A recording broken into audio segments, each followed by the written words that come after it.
Netanagri is brought to you by My Store Hub, her store online. Cooker की अगली city से पहले ना ये ढाबा ऑनलाइन कर देना है।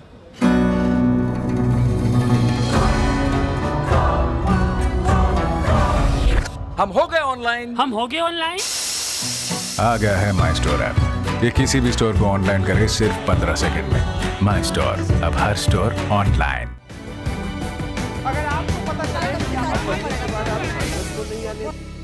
चलिए हमारे साथ जुड़ रहे हैं हमारे साथी सुरेश। उनके गालों पर आपको जो कश्मीर की लाली है, जाफरान का रंग है, वो भी नजर आए तो कोई गुरेज नहीं।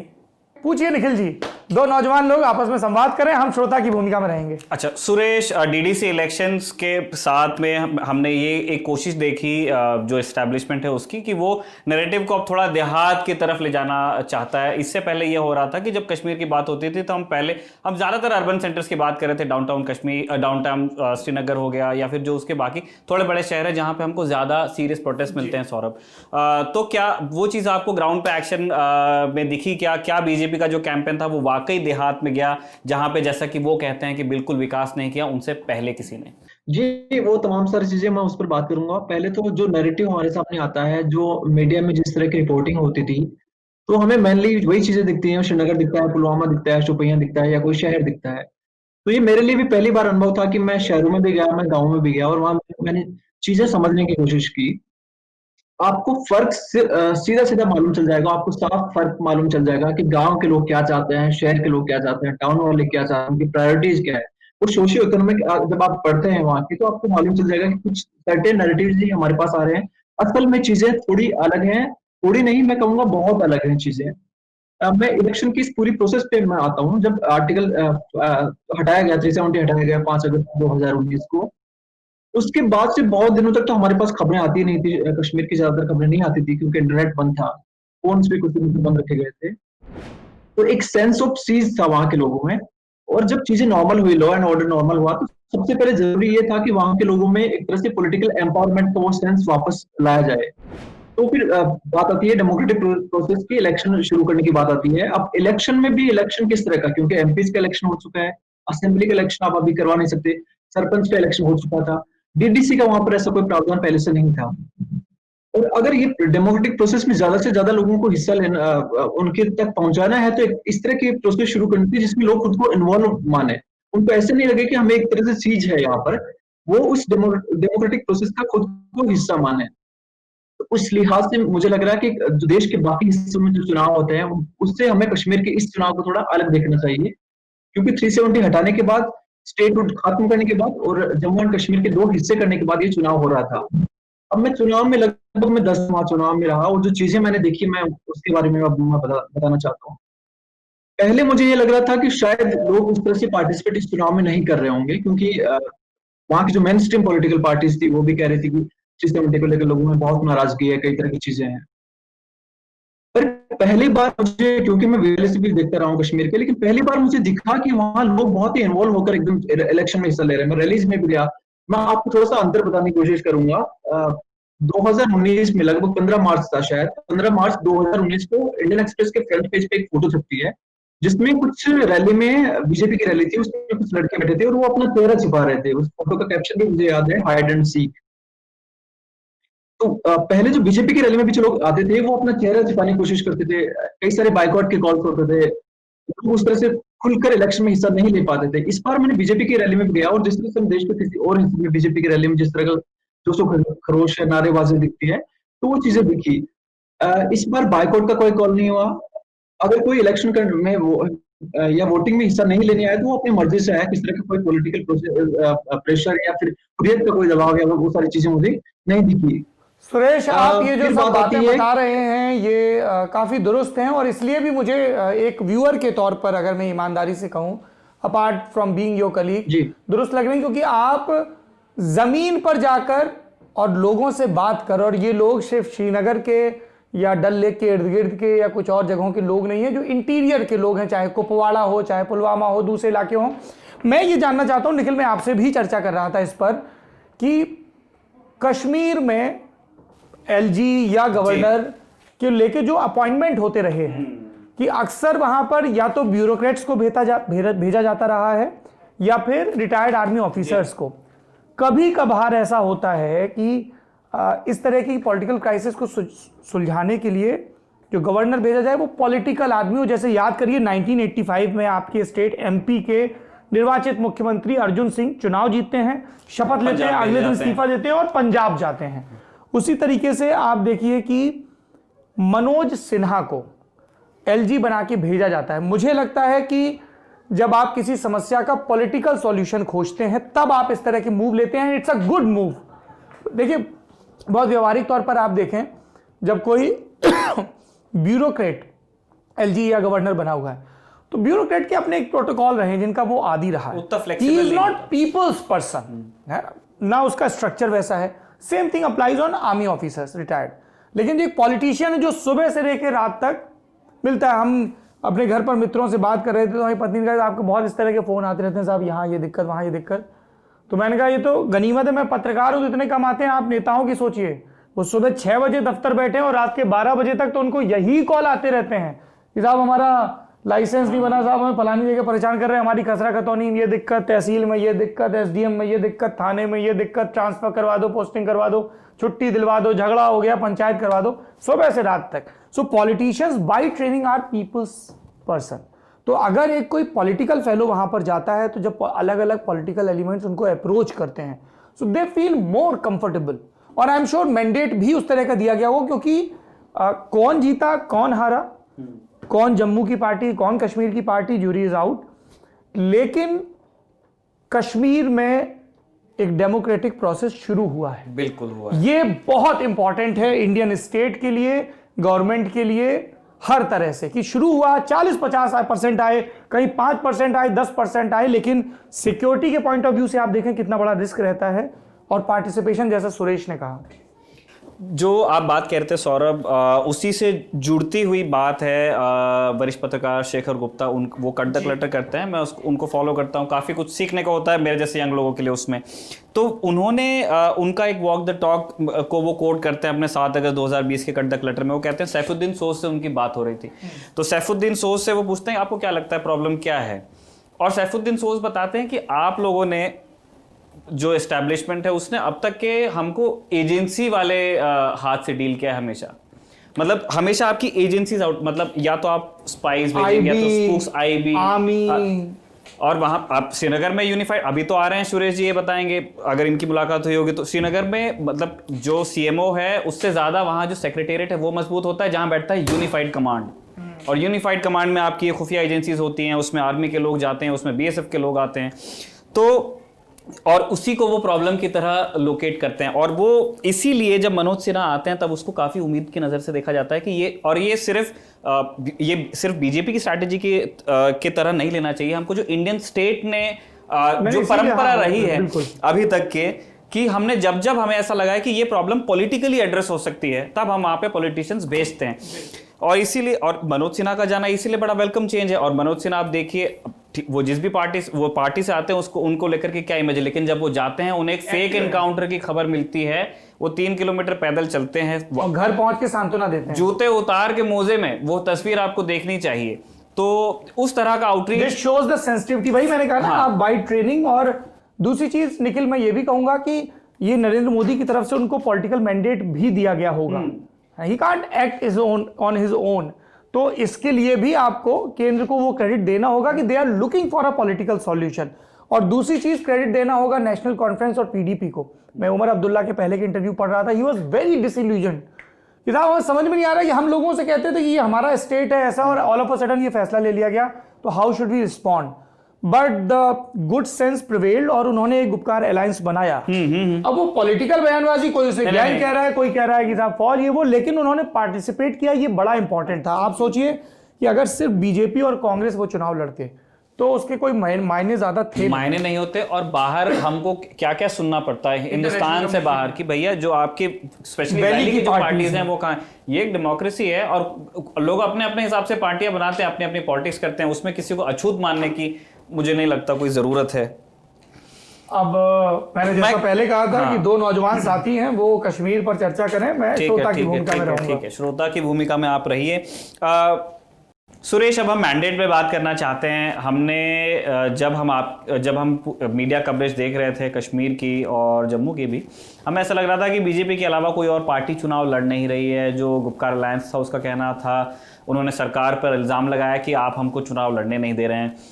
तो ऐसा लग रहा था सिर्फ एक ही पार्टी चुनाव लड़ रही है। लेकिन अब हम नतीजों को देखते हैं तो जो पुरानी अंडरस्टैंडिंग थी जम्मू कश्मीर में पॉलिटिक्स की, वो बहुत ज़्यादा बदली हुई दिखती नहीं है। घाटी में गुपकार अलायंस, जो कि पीडीपी, एनसी और दूसरी पार्टियां हैं वहाँ की, वही अच्छा करती हैं।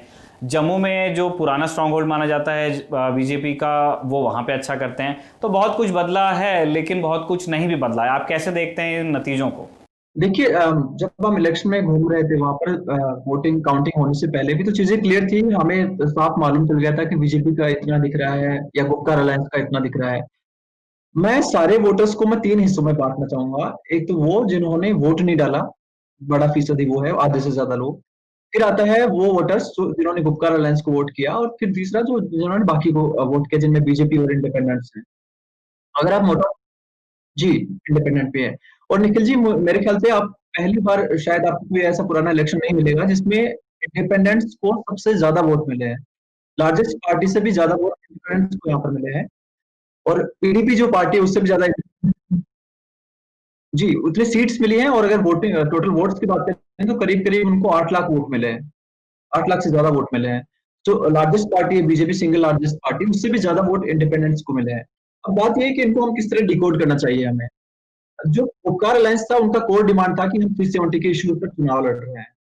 बीजेपी कह रही थी कि जी 370 हटाने से जम्मू कश्मीर के लोग खुश हैं, हम डेवलपमेंट के लिए चुनाव लड़ रहे हैं। इनका साफ समझ में आ रहा था। अब ये बात बिल्कुल सही है कि 370 हटाने से, जो हमने ग्राउंड पे घूमा, लोगों से बातचीत की, तो ये बात बिल्कुल ठीक है कि 370 हटाने से लोगों में नाराजगी है। उनको लगता है कि हमारी एक पहचान थी या हमारा एक स्पेशल स्टेटस था जो खत्म कर दिया, तो वो हमें बिना पूछे किया गया, उसके लेकर नाराजगी है। अगर बीजेपी ये कहती है कि लोग इससे खुश हैं, तो ऐसा बात बिल्कुल नहीं है। इतने ये क्लियर बात ऐसा नहीं है। मतलब ब्लैक एंड व्हाइट में चीजें नहीं देख सकते। जो ग्रे एरिया है, मैं उस पर बात कर उसकी बात मैं कर रहा हूँ। लेकिन जब आप लोगों से मिलते हैं, लोगों से पूछते हैं कि इस इलेक्शन में जो उम्मीदवार जीत रहे हैं उनसे आपको क्या उम्मीद है, तो वो ये नहीं कहेंगे कि हमें 370 बहाल करनी है इसलिए हम वोट कर रहे हैं। वो उनके मुद्दे भी वही हैं जो देश के किसी और हिस्से में होते हैं, जैसे बिजली, पानी, सड़क, स्वास्थ्य, 370 लास्ट में होता है। और फिर वो कहते हैं कि अगर ये चीजें, अगर 370 हटाने के बाद भी हमें अगर घर, बिजली, पानी, सड़क ये सब मिल जाता है, तो हमें 370 की जरूरत महसूस नहीं होगी। तो एक चीज तो ये है। दूसरी बात ये है कि 370 जितना बड़ा ये जो मेन स्ट्रीम पॉलिटिकल पार्टीज है, उन्होंने जितना बड़ा इसको इश्यू बनाया है कि जी कश्मीर के सारे 370 ही चाहते हैं। अगर ऐसा होता तो इन पार्टीज को, जो एजीडी अलायंस है, गुपकार अलायंस है, उसको बहुत बड़ी तादाद में वोटिंग होनी चाहिए थी। लेकिन उससे आप देखेंगे, ट्रेंड देखेंगे कि इंडिपेंडेंट्स को ज्यादा वोट मिला है, वो ज्यादा सीट उनकी पीडीपी से, इनफैक्ट सबसे ज्यादा वोकल तो पीडीपी की महबूबा मुफ्ती रही है 370 को लेकर। 14 महीने वो जेल में भी रहे हैं। उसके बाद भी उन्होंने कई सारे स्टेटमेंट्स दिए थे। इलेक्शन लड़ने लेकर भी एक बार इलेक्टेड थी। लेकिन उसके बावजूद उनकी सीट्स कितनी आती हैं? 27। उससे ज्यादा सीट्स इंडिपेंडेंट्स की आती हैं। इससे हमें किस तरह पढ़ना चाहिए? इसको इस तरह से देखना चाहिए कि जो पॉलिटिकल एस्टैब्लिश्ड पॉलिटिकल पार्टीज है, जो एग्जिस्टिंग पॉलिटिकल पार्टीज है, उनको लेकर लोगों में भरोसा नहीं है। लेकिन इसका मतलब ये नहीं है कि उनको डेमोक्रेटिक प्रोसेस में भरोसा नहीं है, उनको है भरोसा, लेकिन इन पार्टी से उनको भरोसा नहीं है। इसलिए मैं देख सकता हूँ कि इंडिपेंडेंट्स ज्यादा तादाद में जीते हैं। और जब हम लोगों के बीच जाते थे, तब हमें लोग भी यही बताते थे कि यार अब हमारे बीच से कोई जो है चुनाव में खड़ा हो रहा है, हमारे बीच से कोई जो है जाकर आगे जीतेगा, तो वो पॉलिसी डिसाइड कर सकता है हमारे लिए काम कर सकता है। पहले उनको ये लगता था कि यार ये तो कुछ पार्टीज के लोग हैं जो अपना घर भरते हैं, बहुत सारी चीजें थी। तो ये बदलाव भी आप उसमें देख सकते हैं। पर अगर आप एक लाइन में ये पूछेंगे कि ये जो चुनाव का नतीजा है वो 370 पर वर्डिक्ट है, तो मैं कहूंगा कि ऐसा बिल्कुल नहीं। सुरेश, अब मैं वो सवाल पूछना चाहता हूँ जो दिल्ली वालों का मतलब स्टैंडर्ड सवाल होता है जब वो कश्मीर घूमना चाहते हैं। वो कहते हैं कश्मीर का माहौल कैसा है। ये मैं किस कॉन्टेक्स्ट में पूछ रहा हूँ। पोस्ट 370 लगातार कहा गया कि कश्मीर को आपने एक तरह से घेरेबंदी कर दी है, सीज वहाँ पे है, और उसको आपने एक प्रेशर कुकर की तरह बंद कर दिया है जो कि कभी फटेगा। आप अभी कश्मीर रहकर आए हैं, आपने वहाँ के देहात का भी दौरा किया, आपको क्या लगा वहाँ कितना प्रेशर है और लोग उस प्रेशर को महसूस कर रहे हैं क्या? जी बिल्कुल, मैं बात करूंगा उस पर भी, क्योंकि जब हम कश्मीर में गए थे तो हमारे सामने भी ये चीजें थी। मुझे भी ऐसा लगता था कि शायद उसको उस तरह से प्रेशर कुकर की तरह उसको काम कर, या सिक्योरिटी फोर्सेस के दम पर उसको रोक कर रखा गया है कि लोग बाहर आएंगे तो बहुत ज्यादा अरेस्ट होगा। पर मैं आपको कह सकता हूँ कि जब हम श्रीनगर पहुंचे और उसके बाद अलग अलग इलाकों में गए, मैं सौभाग्यशाली रहा कि मैं नॉर्थ कश्मीर में भी गया, मैं सेंट्रल कश्मीर के इलाकों में गया, मैं साउथ कश्मीर में गया, गाँव में भी गया, टाउन छोटे में टाउन में गया, शहरों में तो मैं श्रीनगर में तो रहा ही था। आपको श्रीनगर में पूरा बिल्कुल ऐसा नॉर्मल दिखेगा, जैसे आपको दिल्ली का कोई शहर है, जयपुर है या कोई और शहर है, बिल्कुल वैसे दिखेगा। लोग अपना रोजमर्रा के काम कर रहे हैं, बाहर आ रहे हैं, उनके कोर्सेज वाले दिखेंगे कहीं कहीं, लेकिन उस तरह से नहीं है, लॉकडाउन जैसा या वहाँ नहीं है। इनफैक्ट मैं डाउनटाउन भी गया, जो डाउनटाउन तो आप कह सकते हैं कि सबसे ज्यादा वहाँ पर वो एक तरह से पत्थरबाजी की शाला है या मिलिटेंसी वहाँ शुरुआत, तो वहां पर भी चीजें एक दिन मुझे पत्थरबाजी वहां दिखी, लेकिन जनरली वहां पर ऐसा कुछ नहीं होता है। अब चीजें बिल्कुल खुली हुई हैं, लोग सब तो निकले हुए हैं, सड़कों पर देखते हैं सारे। अब बात आती है कि क्या वो रिएक्ट करेंगे। तो आप अगर छोटे गाँव में जाएंगे या टाउन्स में जाएंगे तो वहां पर लोगों के लिए उतना बड़ा मसला नहीं है, उनको डेवलपमेंट चाहिए, चीजें उनके लिए लास्ट इशू है शायद। लेकिन कश्मीर में आते हैं और कश्मीर फिर सॉरी श्रीनगर में जब आप आते हैं और श्रीनगर में अलग अलग से बात करते हैं, आप एक टैक्सी वाले से बात करते हैं, दुकान वाले से बात करते हैं, कोई नौकरी कर रहा है उससे बात करते हैं, या कोई थोड़ा सा भी मतलब जिस जो पैसे वाला है, कारोबारी है, उससे बात करते हैं। कई तरह की चीजें आपको मिलती हैं और वहां पर ये मिलता है कि अभी लोग साइलेंट हैं, लोग प्रोटेस्ट करेंगे, कभी ना कभी प्रोटेस्ट होगा और लोग बहुत गुस्से में हैं, बहुत कुछ कहना है उनको, लेकिन अभी लोग साइलेंट है और वो साइलेंस है, वो कभी भी गुस्सा फूट सकता है और वो चीजें खराब हो सकती हैं। लेकिन मुझे लगता है कि अगर जो पॉलिटिकल फ्रीडम की बात कहा जाता है और एक डेवलपमेंट की बात है, मैं ये तो नहीं मानता कि डेवलपमेंट पॉलिटिकल फ्रीडम का एक सब्स्टिट्यूट पूरी तरह से हो सकता है, और ये चीजें उनको एतमाद जो है वो दिया जा सकता है, भरोसे में लाया जा सकता है। अगर चीजें अगर बेहतर होंगी, अगर पॉलिटिकल एस्टेब्लिशमेंट ठीक होगा, अगर डेमोक्रेटिक प्रोसेस वगैरह वहाँ की ठीक होगी, तो मेरे ख्याल से वो रिएक्शन हमें देखने को नहीं मिलेगा जैसे उनकी। जिन इलाकों में मैं स्टोन पेल्टिंग पहले बहुत ज्यादा होती थी, मैं उन इलाकों में गया, वहां भी मैंने लोगों से बात की, तो स्टोन पेल्टिंग वाकई वहाँ कश्मीर में अब खत्म हो गई है। स्टोन पेल्टिंग बहुत कम, रेयर कोई केसेस होते हैं। जहाँ पहले हर हफ्ते स्टोन पेल्टिंग होती थी, वहां आपको 6 महीने पहले या 8 महीने पहले, साल भर पहले स्टोन पेल्टिंग हुई होगी, ऐसा लोग याद करते हैं कि चीजें बहुत सुधर गई हैं स्टोन पेल्टिंग की। अब बात आती है कि स्टोन पेल्टिंग हुआ क्यों है, क्या 370 की वजह से हुआ या कोई और फैक्टर इसके पीछे है। तो मैं इसको थोड़ा सा इस तरह से समझाने की कोशिश करूंगा कि स्टोन पेल्टर्स जो है वो एक ग्रुप है, हर आदमी उस ग्रुप में, कोई भी लड़का है, कोई 22 साल का लड़का है, कोई 25 साल का लड़का है, कोई 18 साल का लड़का है, वो एक एक घर से निकल कर आते हैं, फिर एक ग्रुप बनता है। अब बात यह आती है कि क्या उनके परिवार वाले उनको कहते हैं कि आप जाके पत्थरबाजी करिए? बिल्कुल नहीं। कोई भी माँ ये नहीं चाहेगी कि उसका बेटा जाके स्टोन पेल्टिंग करे। जनरली मैं ये कह रहा हूँ, मैं एक दो केसेस से आपको नहीं कर रहा, कोई भी बाप ये नहीं चाहेगा कि उसका बेटा जाकर पत्थरबाजी करे, क्योंकि वहाँ पे पैलेट गन्स चलती हैं और भी सिक्योरिटी फोर्सेस के रिटेलिएशन होता है, कुछ भी हो सकता है। लेकिन फिर भी आते हैं, अब एक दूसरा नैरेटिव ये आता है कि क्या पैसे देकर ऐसा कराया जाता है। तो मैं कहूंगा कि आप पूरे जो स्टोन पेल्टर्स हैं दो हिस्सों में बांट लीजिए, 50-50%। आप माने कि आधे लोग ऐसे हैं जो पैसे के दम पर वहां पर आते हैं, आधे लोग ये होंगे कि जिसमें जज्बा है, वो जिहाद, वो तमाम सारी चीजें, तो उस वजह से आ रहे होंगे।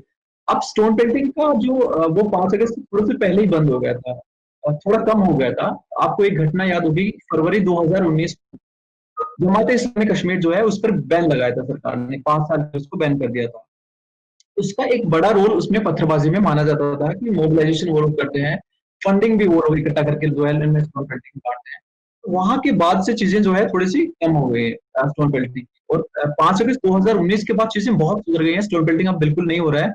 इसकी वजह आप ये मान सकते हैं कि एक तो ये जो उन्होंने जमाते इस्लामी कश्मीर पर बैन किया, तो जो उनके लीडर्स भी बहुत सारे, उनको भी जो है उन्होंने जेलों में डाल दिया।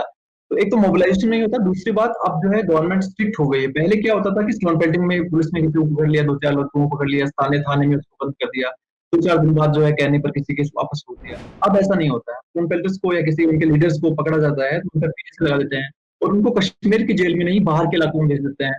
जैसे उनको आगरा की जेल में रखेंगे, उनको इलाहाबाद की जेल में रखेंगे, या फिर उनको। तो ये चीजें, ये 2 फैक्टर मुझे नजर आए जिसकी वजह से स्टोन पेल्टिंग वहां पर अब कम होती है। कश्मीर सिर्फ पत्थरबाज नहीं है, कश्मीर सिर्फ वो 200 टेररिस्ट नहीं है। अभी तक जो हमारा नैरेटिव रहा है, कश्मीर की चीजें उन्हीं के आसपास घूम रही हैं।